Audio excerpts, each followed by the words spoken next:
Merci, nos bien-aimés qui nous suivent de loin sur toutes les étendue du monde. Nous vous remercions pour votre fidélité et surtout votre attachement à votre chaîne préférée, La Voix qui crie dans les déserts TV. Moi, votre humble serviteur, Jean-Marc Mutombo, je vous avais promis que dans les jours qui viennent, vous allez suivre l'intégralité de mon témoignage. Chose dite, chose faite. L'homme, c'est la parole. Voilà pourquoi nous sommes devant ces plateaux aujourd'hui, juste pour partager l'expérience que nous avons vécue quand nous étions dans l'autre côté de l'Égypte. Et on ne peut pas commencer les témoignages sans qu'on puisse prier. Fermez les yeux, prie ensemble avec moi. Tendre Père, nous te disons merci parce que tu es bon. C'est toi le maître des temps et des circonstances. C'est toi qui nous as donné la journée d'aujourd'hui pour que nous puissions encore partager avec nos bien-aimés l'expérience que j'ai vécue dans ma vie pour leur édification. Bénis tous ceux qui vont m'écouter. Bénis Seigneur tous ceux qui vont mettre en pratique les conseils que nous avons prodigués. Nous les bénissons tous. Laisse Seigneur que ceux qui sont dans des problèmes, dans des difficultés, qu'ils puissent avoir le discernement au travers de ces témoignages pour glorifier ton nom. Merci Père Saint, dans le nom de Jésus-Christ, nous avons ainsi prié. Amen. Merci. Je pense qu'aujourd'hui, nous allons faire des épisodes, premier épisode et deuxième épisode. C'est-à-dire, première partie et deuxième partie. Pourquoi je reprends ce témoignage? C'est comme je t'avais dit que dans d'autres chaînes, parfois on mettait des titres qui n'avaient pas de cohérence avec ce que j'ai parlé. Parfois ça perturbait même l'ordre et personne ne pouvait se retrouver hiérarchiquement pour comprendre très bien ce témoignage. Alors que le témoignage était très édifiant et glorifiait beaucoup plus le Seigneur. Il y avait d'autres personnes qui me disaient, apôtre, pourquoi tu as tellement témoigné en lingala alors que nous autres ne sommes pas des Bangala, ou soit nous n'écoutons pas les lingala. Pourquoi ne pas les faire en français ou les faire en anglais? Malheureusement pour les gens de l'anglais, je ne connais pas vraiment l'anglais très bien. J'écoute un peu, mais je ne parle pas. C'est pourquoi je l'ai fait en français. Si vous pouvez avoir un traducteur à côté de vous, il pourra vous aider à interpréter. Merci pour votre attention. Là, je débute. Comme je l'ai dit, je m'appelle Mutombo Kapanda Jean-Marc. Je suis né dans une famille de 4 enfants, 2 filles, 2 garçons. Mon père et ma mère, ils étaient des catholiques 100%. Donc, ils se sont mariés légalement devant l'État, devant la famille et puis devant l'Église, précisément catholique. Et moi, je suis le 3e dans la famille. Le premier garçon, mais 3e dans la famille. Et avant moi, il y a 2 filles. Un jour, on avait constaté que notre papa était tombé malade. Il commençait un peu à être hospitalisé plusieurs fois, donc il avait la maladie du diabète. Comme vous le savez, la diabète affaiblit l'homme sur le plan sexuel. Et papa était devenu sérieusement malade. À un moment donné, il allait par-ci par-là, comme vous savez, dans d'autres provinces pour aller chercher le médecin spécialiste. Et il y a quelque chose qui s'était passé de triste. Le cousin de mon papa était un un homme méchant, il a profité de cette occasion pour dire à ma mère que notre papa ne sera pas en vie, il n'a pas une longue vie, bientôt il va mourir. Alors il demandait à ma maman de faire l'amour avec elle. Elle a tenté ça plusieurs fois et finalement il a réussi à le faire. Et notre papa, quand il a appris cette histoire-là, ça lui avait tellement énervé. Et c'est comme ça qu'il est allé chercher des féticheurs. Des gens qui font des fétiches pour tuer les gens avec la foudre. C'est ce qu'on appelle en lingala couramment kake. Il est allé consulter un féticheur et puis ils se sont convenus qu'il tue son cousin là, qu'il le tue avec la foudre et après qu'il tue aussi ma mère. Et la personne avait pris l'argent et il avait promis à notre papa qu'il allait le faire. Un jour, on était en train de dormir. C'est un soir comme ça. J'ignore c'était quel jour, mais je sais seulement que c'était le soir. Notre maison était frappée par un coup de foudre. Ma mère était décédée sur place et mon petit frère, notre cadet, était aussi décédé par ce coup de foudre-là. Maintenant, quand ils sont allés chez les cousins de notre papa pour les foudroyer, ils n'ont pas pu parce que les cousins-là, il avait aussi des fétiches de protection. Ils n'ont pas pu les tuer. Et notre maman est décédée. Papa les avait interpellés, il les avait dit, en tout cas, vous devez tout faire pour que mon fils ne meure pas. Je ne vous avais pas dit de tuer mon fils, j'avais dit de tuer mon épouse, parce que c'est elle qui avait commis l'adultère avec mon cousin. Vous n'avez même pas pu, vous n'avez pas... Je disais, vous n'avez pas pu tuer mon cousin, mais vous avez tué mon fils. Il faut faire tout pour que mon fils soit en vie. Et ils ont fait des cérémonies, tout ça, et non, mon petit frère était revenu à la vie. Cette histoire triste avait fait que la famille de ma mère et la famille de mon père soient dans des conflits terribles. Ma mère était née dans une famille de cheffrerie, donc de chefs coutumiers. Ils ont fait aussi leurs cérémonies et leurs fétiches. Quelques mois après, papa était tombé gravement malade. Il était à l'hôpital Saint-Louis-Kumbashi. Et là, papa était décédé. Maintenant, nous étions restés des orphelins. Et il y a eu des conflits terribles dans la famille. Comprenez un peu l'histoire là, comment les gens pouvaient appréhender cette histoire. Les cousins et papa, ils avaient déjà leur camp. Et du côté de notre papa aussi, ils avaient aussi leur camp. Et en plus, les camps de la maman, du côté des mamans, ils avaient aussi leur camp. On avait 3 camps opposés dans notre famille. Donc nous, on n'était pas vraiment aimés dans la famille. Parce que les gens disaient que notre papa était un homme méchant. Et les membres de la famille des papas directs, eux aussi disaient, la famille de notre maman n'était pas une bonne famille, c'est une famille de gens de prostitution. Donc c'était comme ça. Je sais qu'il y a des familles divisées comme ça, pour des situations quelconques qui sont arrivées. Et les gens ne s'entendent pas, ils ne peuvent pas s'aider, ils ne peuvent pas se côtoyer. Dans la vie, il ne faut pas se venger. Parce que la Bible dit, à moi la vengeance, à moi la rétribution. C'est Dieu qui venge. Si quelqu'un t'a fait du mal, il faut toujours le pardonner. Mon père n'avait pas ce sens-là de pardon. Parce qu'il était catholique, mais catholique de nom tout simplement.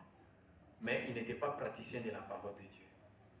Nous ne devons pas être des religieux, des gens qui vont seulement à l'église le dimanche pour écouter la parole de Dieu et ne pas la pratiquer. Mon père, chaque dimanche, on se rendait à l'église.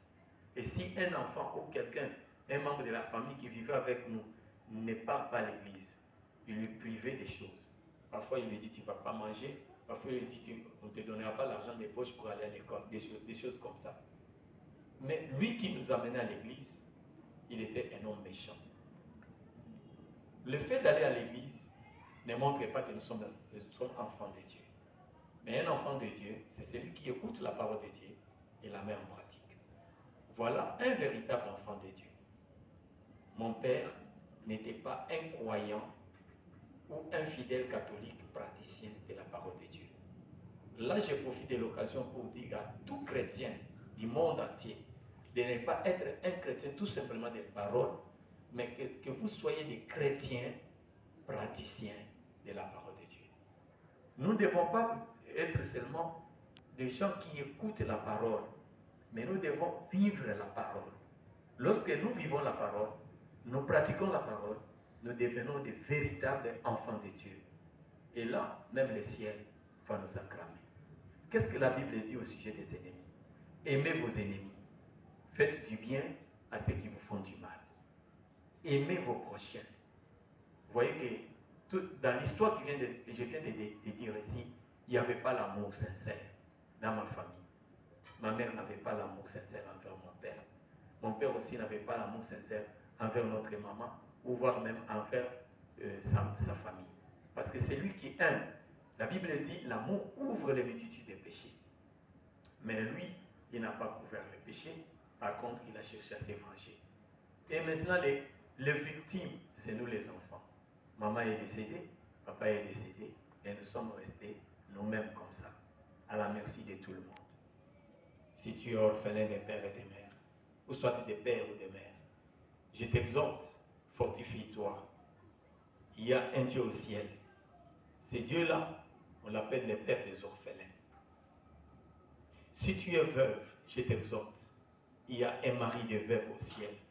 Il peut te faire du bien si tu te confies en lui. Et après ce jour-là, après les funérailles, après le deuil, la famille s'est réunie. Ils ont dit, bon voilà que nous avons perdu les parents de ces enfants.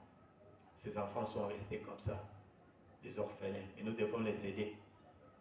Et il y a eu maintenant partage des enfants dans la famille. On a pris mes deux sœurs, on les a confiées à notre tante, et moi, on m'a confié à un oncle paternel.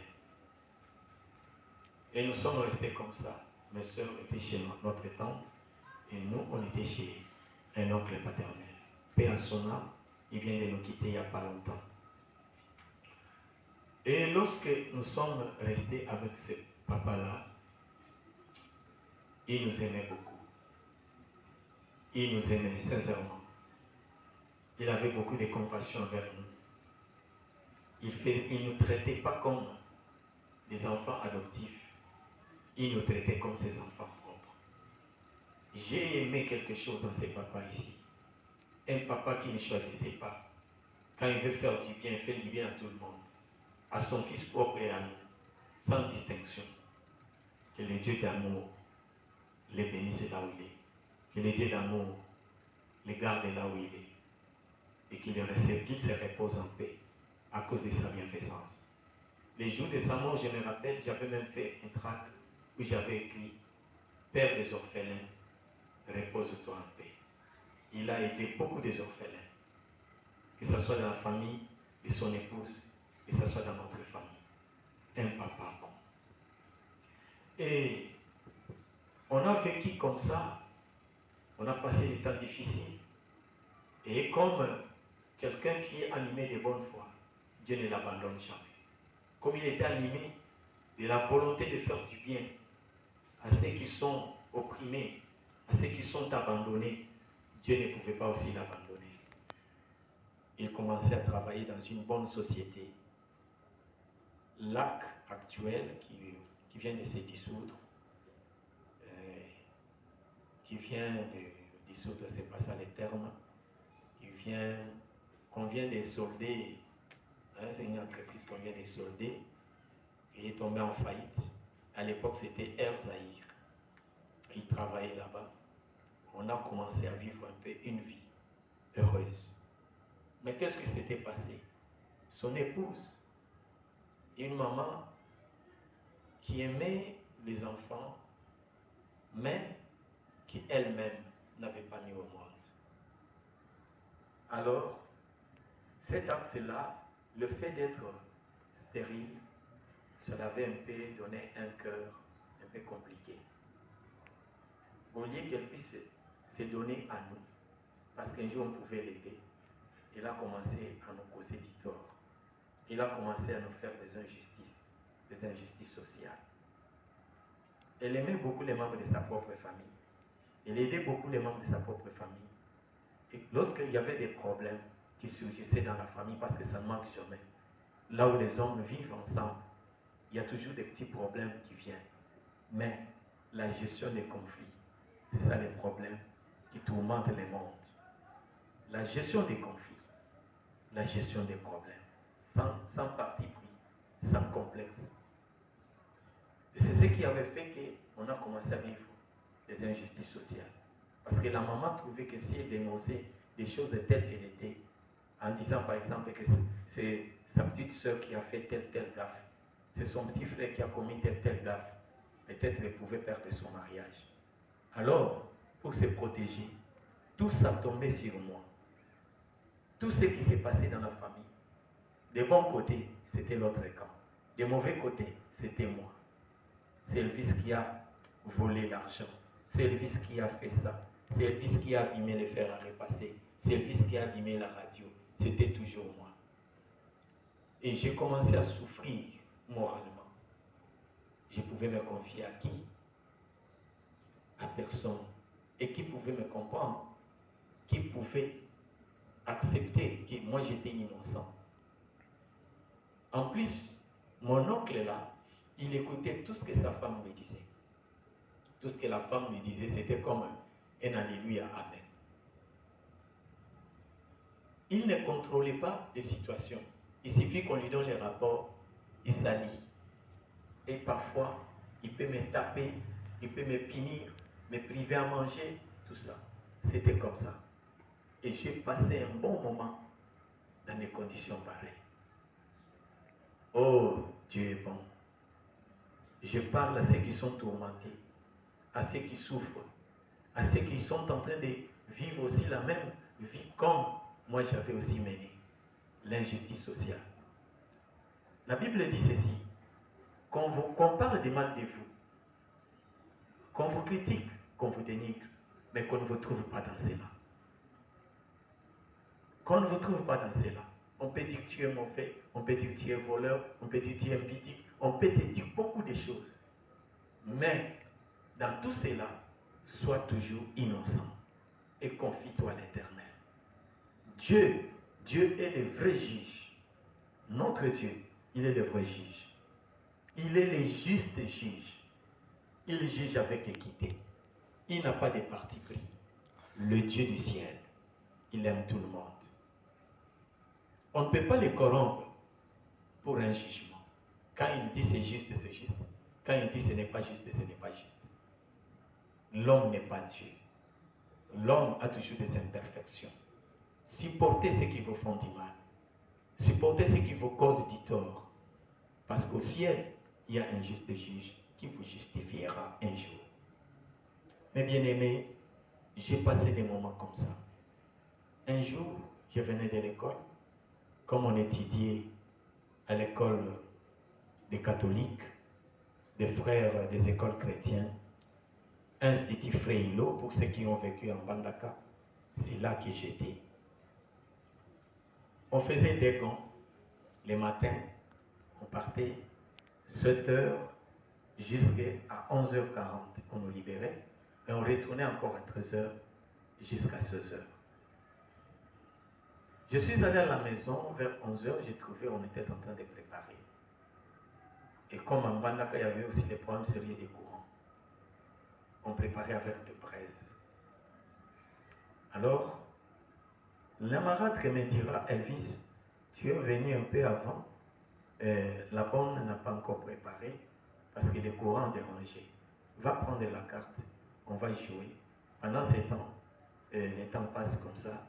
Dès que la nourriture sera prête, tu vas manger, puis tu vas retourner à l'école. Et on jouait la carte, moi et elle.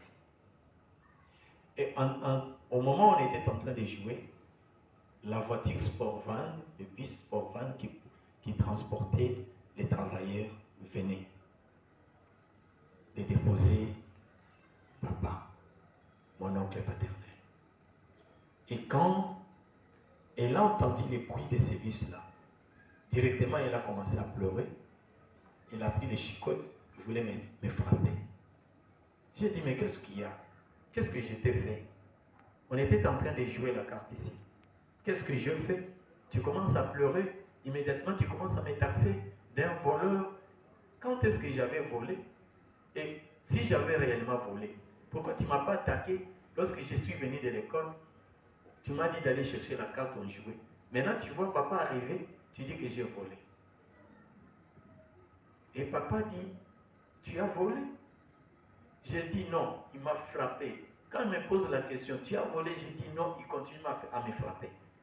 Je me suis dit, mais pour qu'il arrête de me frapper, je dois accepter. J'ai dit, oui, j'ai volé. Mais pourquoi tu ne m'avais pas dit au départ, quand je t'avais posé la question? Tu t'entêtais seulement, tu es un mauvais garçon, tout ça. Alors, la marâtre profitera maintenant de prendre mes habits, jeter dehors, et mes histoires, jeter dehors. Elle dit, tu ne vas plus habiter ici avec moi. Alors, lorsque il m'a posé cette question, j'ai dit non, c'est moi qui avais volé. Et pourquoi tu ne voulais pas accepter? Immédiatement, la marâtre a commencé à jeter mes histoires dehors, mes habits dehors. Je suis sorti, j'ai pris mes habits et je suis allé dans une maison inachevée quelque part.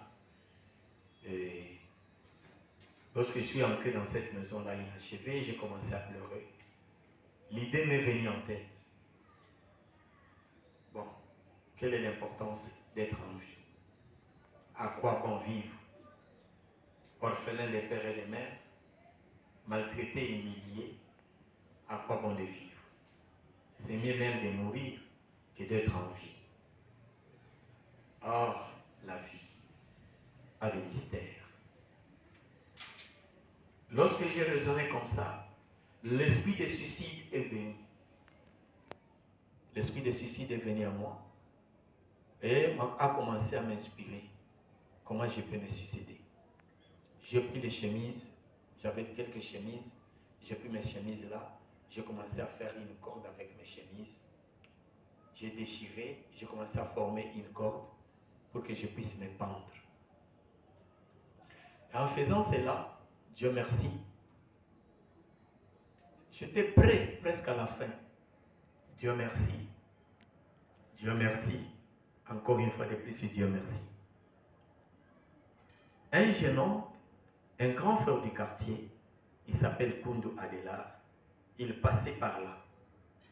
Il a vu l'ombre, la silhouette de quelqu'un dans cette maison-là. Et il a poussé sa curiosité et puis il est entré là. Il m'a vu.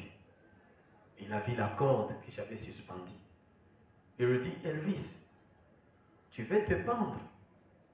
J'ai dit non. Je voulais faire des systèmes de balançoires. Je voulais mettre la fille de ses côtés et mettre aussi l'autre fille de ses côtés, mettre un arbre là. Je peux faire un balançoire. Il dit non, tu veux me tromper? Moi je suis plus âgé que toi. Tu veux te tuer. Tu veux te tuer pourquoi?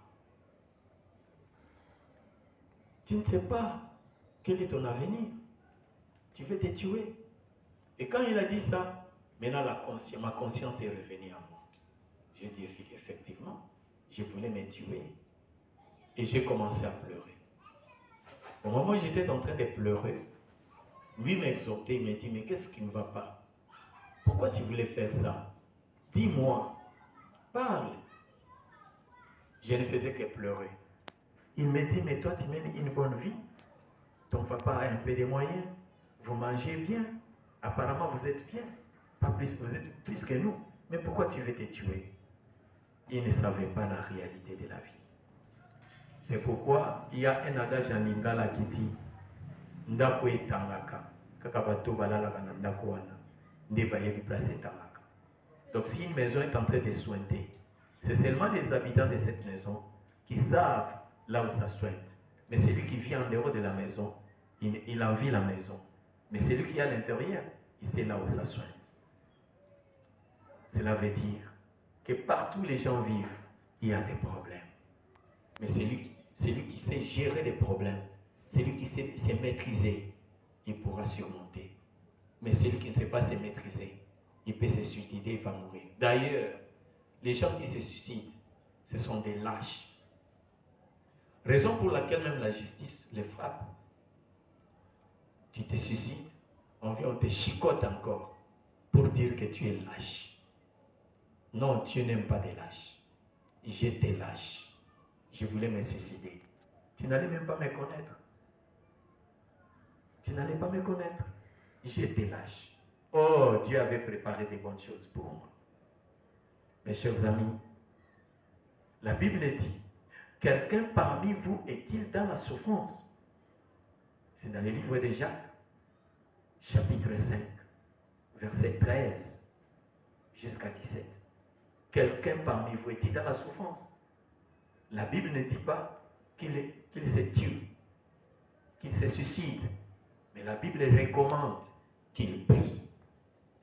Toutes ces choses-là que tu es en train de vivre, les difficultés que tu es en train de vivre, le Dieu du ciel est capable de te donner la solution, si tu t'es confiant en lui. Voilà pourquoi il dit, venez à moi, vous tous qui êtes fatigués et chargés. Moi, l'Éternel, je vous donnerai le repos. Dieu te promet le repos si tu viens vers lui. N'allez pas vers les marabouts, n'allez pas vers des féticheurs. Ce sont des charlatans, des escrocs, des aventuriers. Parfois, ils peuvent encore te créer des situations impossibles. Tu as des difficultés, tu pars chez un marabout, il te demande de l'argent. Il t'existe des choses parfois que tu ne sauras pas réaliser. Et par après, tu vas commencer à regretter. Va auprès de l'Éternel. Le Seigneur, Dieu de l'univers, le Dieu bon, le Créateur du ciel et de la terre. Il dit, venez à moi, vous tous. C'est sans exception. C'est sans exception. Il dit tous. C'est-à-dire, tout le monde a droit. Orphelin, marié, célibataire, riche, pauvre, tout le monde. Dieu a besoin de vous. Venez à lui avec vos problèmes. Il va résoudre ça. Et alors, comme je ne savais rien, qui pouvait m'exhorter? Qui pouvait me donner ces versets? Je ne connaissais rien. Je ne connaissais pas la Bible. Personne ne me prêchait ça. C'est ce qui m'avait poussé à se tuer, à se suicider. Alors, les grands frères là, Adela Kundu, il lui dit, petit, viens, moi je vais t'aider. Allons à la maison. Je vais demander à tes parents de te retourner à la maison. Il me posa la question, est-ce que réellement, dis-moi sincèrement, est-ce que tu voles ou bien tu ne voles pas? Parce qu'on dit qu'il a une faute avouée et à moitié pardonnée. Est-ce que tu voles ou tu ne voles pas? Je lui ai dit sincèrement, devant Dieu, je n'ai jamais volé. Tout ce qu'on est en train de dire tout autour de moi, ce n'est que des mensonges. Mais j'ai commis l'erreur parce que j'ai avoué que j'avais volé. Il dit, ah, tu as commis l'erreur, il ne fallait pas. Là, on va commencer à te qualifier toujours de voleur. Même si tu ne voles pas, on dira que tu as volé. Parce que ce sont des paroles qui sont sorties de ta bouche. La Bible dit, que votre oui soit oui, que votre non soit non. Voilà notre première partie. Là, j'atterris un peu pour prendre un peu de souffle. Voilà la première partie de notre émission de ce soir. Que Dieu vous bénisse. Inclinez la tête. Nous allons prier pour tous ceux qui souffrent, tous ceux qui ont des problèmes, tous ceux qui sont en train de se tourmenter. Ils ne savent pas où aller. Nous allons prier pour eux. Éternel Dieu Tout-Puissant, au nom de Jésus-Christ de Nazareth, notre Seigneur et Sauveur, je viens auprès de toi en qualité de ton serviteur, mandaté au loin envoyé auprès de toi pour plaider la cause de toutes les personnes, de toute personne qui souffre, de toute personne qui vit l'injustice sociale, de toute personne qui est persécutée il n'a pas d'issue. Il se demande où est-ce que je peux aller. Qui pourra m'aider? Qui me viendra en aide? Oui, David dit que toi tu es un appui ferme, un appui qui ne manque jamais dans la détresse. Je t'implore, Seigneur, que celui qui me suit, qui a des problèmes, toi l'Éternel des armées, que tu entres dans ce problème, que tu combattes en sa faveur, que tu plaides de sa cause. Jésus-Christ, tu es l'intercesseur auprès du Père. La Bible dit que tu es assis à la droite de Dieu, juste pour intercéder en faveur des humbles. Écoute notre prière. Exauce mon frère, ma soeur. Exauce ce jeune garçon, cette jeune fille qui m'écoute à ces moments. Et cet enfant-là qui me suit. Père Saint, que ta main soit sur eux. La Bible dit que ta main n'est pas courte pour sauver. Mais ce sont nos péchés qui nous séparent avec ta main. Or, Jésus-Christ, tu t'es donné en rançon pour sauver quiconque croit en toi. À cause de ton nom, pardonne les iniquités des uns des autres. Père, donne, accorde la solution à ceux qui cherchent une solution et il n'a pas d'issue. Père, ceux qui cherchent la bénédiction, bénis-les. Au nom de Jésus-Christ, j'ai ainsi prié. Amen.